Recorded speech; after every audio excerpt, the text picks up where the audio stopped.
ജിമ്മിൽ സ്റ്റാർട്ട് ചെയ്യുന്ന ഓരോരുത്തർക്കുള്ള ഡൗട്ടാണ് ജിമ്മിൽ പോയ ശേഷം ഉണ്ടാവുന്ന ബോഡി പെയിനെ കുറിച്ചിട്ട്. അത് ഡേഞ്ചർ ആണോ, നോർമൽ ആണോ എന്നൊക്കെയാണ് ഓരോരുത്തരുടെയും ഡൗട്ടും പേടിയും. അപ്പോൾ ഇന്നത്തെ വീഡിയോ ഈ ജിമ്മിൽ പോയിട്ടുണ്ടാവുന്ന പെയിൻ അല്ലെങ്കിൽ നിങ്ങൾ എന്തെങ്കിലും എക്സസൈസ് ചെയ്യുമ്പോൾ ഉണ്ടാവുന്ന പെയിൻ അത് നോർമൽ ആണോ അല്ലെങ്കിൽ ഡേഞ്ചർ ആണോ, ഇത് നിങ്ങൾക്ക് എങ്ങനെ ഐഡന്റിഫൈ ചെയ്യാം, ഇതിനെ പറ്റിയാണ് നമ്മൾ ഡിസ്കസ് ചെയ്യാൻ പോകുന്നത്. എന്താണ് നോർമൽ പെയിൻ?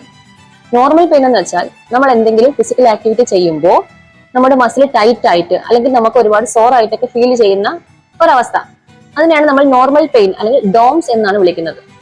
എന്താണ് ഡോംസ്? ഡോംസ് എന്ന് വെച്ചാൽ ഡിലേഡ് ഓൺസെറ്റ് മസിൽ സോർനെസ് എന്നാണ് വിളിക്കുന്നത്. അപ്പം ഡോംസ് എന്ന് വെച്ചാൽ നമ്മളൊരു ഫിസിക്കൽ ആക്ടിവിറ്റി നമ്മൾ ചെയ്യുമ്പോൾ അല്ലെങ്കിൽ ഒരു ബ്രേക്ക് എടുത്തിട്ട് തുടങ്ങുമ്പോൾ അല്ലെങ്കിൽ പുതുതായിട്ട് ചെയ്ത് തുടങ്ങുമ്പോൾ നമ്മുടെ മസിൽസിന് ഉണ്ടാവുന്ന ഒരു പെയിൻ അല്ലെങ്കിൽ ഒരു ടൈറ്റ്നെസ്, അതിനെയാണ് നമ്മൾ ഡോംസ് എന്ന് വിളിക്കുന്നത്. ഡോംസ് തികച്ചും നോർമൽ ആണ്. നമുക്കത് മോസ്റ്റ് ഓഫ് ദ കേസിൽ ഒരുപാട് ആൾക്കാരിലും എന്തുണ്ടാവാറുണ്ട്, ഈ ഡോംസ് ഉണ്ടാവാറുണ്ട്.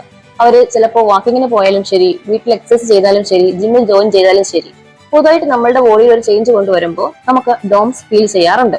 ഈ നോർമൽ പെയിൻ നമുക്ക് എങ്ങനെ തിരിച്ചറിയാം? ഒരു പെയിൻ ഉണ്ടാവുമ്പോൾ ഡേഞ്ചർ ആണോ നോർമൽ ആണോ നമുക്ക് എങ്ങനെ തിരിച്ചറിയാന്നാണ് പറയുന്നത്. ഇപ്പൊ നോർമൽ പെയിൻ അല്ലെങ്കിൽ ഡോംസ് ആണെങ്കിൽ വർക്കൗട്ട് കഴിഞ്ഞ് ഒരു 12 to 48 അവേഴ്സിനകത്ത് എന്തായാലും ഈ പെയിൻ സ്റ്റാർട്ട് ചെയ്തിട്ടുണ്ടാവും. ചിലരുടെ കേസിൽ നല്ല വീക്കായിട്ടിരിക്കുന്ന ആൾക്കാരൊക്കെ ആണെങ്കിൽ ലെഗ് ഒക്കെ ചെയ്യുന്ന ദിവസങ്ങളിൽ ഫസ്റ്റ് ഡേ അവർക്ക് എക്സ്പീരിയൻസ് ഉണ്ടായിട്ടുണ്ടാവും.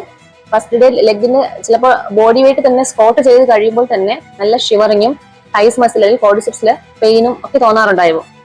അതും മസിൽ സോർനെസ് തന്നെയാണ്, അതും ഡോംസിന്റെ ഒരു ഭാഗമാണ്. എന്നാൽ കൂടുതലും 12 to 48 അവേഴ്സിനകത്തിട്ടായിരിക്കും ഈ പെയിൻ നമുക്ക് സ്റ്റാർട്ട് ചെയ്യുന്നത്. അപ്പോൾ അത്തരത്തിലുള്ള പെയിൻസ് നമുക്ക് ഡോംസിൽ കണക്കാക്കാം. അതും അല്ലെങ്കിൽ നമുക്ക് ആ പെയിൻ ഉള്ള ഭാഗം ചിലപ്പോൾ കയ്യിലായിരിക്കും, ചെസ്റ്റ് ഒക്കെ ചെയ്യുമ്പോൾ ചിലപ്പോൾ ചെസ്റ്റ് മസിലിനായിരിക്കും, ചിലപ്പോൾ നമ്മുടെ കോഡ്സെപ്സിനായിരിക്കും, ചിലപ്പോൾ കൈയുടെ മസിലിനായിരിക്കും.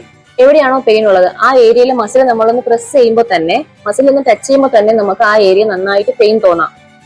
അതുമല്ലെങ്കിൽ നമ്മൾ എന്തെങ്കിലും വാമപ്പോ അല്ലെങ്കിൽ എന്തെങ്കിലും മൂവ്മെന്റ് എന്തെങ്കിലും, ചിലപ്പോൾ നമ്മൾ നടക്കുമായിരിക്കും, ബെഡിൽ എണിക്കുമായിരിക്കും, ചെയറിലിരിക്കുമായിരിക്കും, അങ്ങനത്തെ എന്തെങ്കിലും മൂവ്മെന്റ് ചെയ്യുമ്പോൾ നമുക്ക് അവിടെ ഒരു ടൈറ്റ്നെസ് അല്ലെങ്കിൽ പെയിൻ തോന്നാം, ആ മസിലിൽ നമുക്കൊരു പെയിൻ തോന്നാം. അതും അല്ലെങ്കിൽ നമ്മൾ വർക്കൗട്ട് കഴിഞ്ഞ് സ്ട്രെച്ച് ചെയ്യുന്ന സമയത്ത് നമുക്ക് കുറച്ച് പെയിൻ അനുഭവപ്പെട്ടാലും അത് ഗ്രാജുവലി നമുക്ക് കുറഞ്ഞു വരുന്നതായിട്ട് തോന്നും. ഇത്തരം പെയിൻ നോർമൽ ആണ്, നമുക്കതിനെ ഡോംസ് എന്ന് വിളിക്കാം. എന്നാൽ എല്ലാ പെയിനും നോർമൽ അല്ല, ഡേഞ്ചറസ് ആയിട്ടുള്ള പെയിനും ഉണ്ട്. ഇതിനെയും നമ്മൾ ഐഡന്റിഫൈ ചെയ്യണം. ഡേഞ്ചറസ് ആയിട്ടുള്ള പെയിൻ എങ്ങനെ നമുക്ക് ഐഡന്റിഫൈ ചെയ്യാമെന്ന് ഞാൻ എന്റെ നെക്സ്റ്റ് വീഡിയോയിൽ പറയുന്നുണ്ട്. എല്ലാവരും ആ വീഡിയോ കൂടി ഒന്ന് കയറി കാണണം.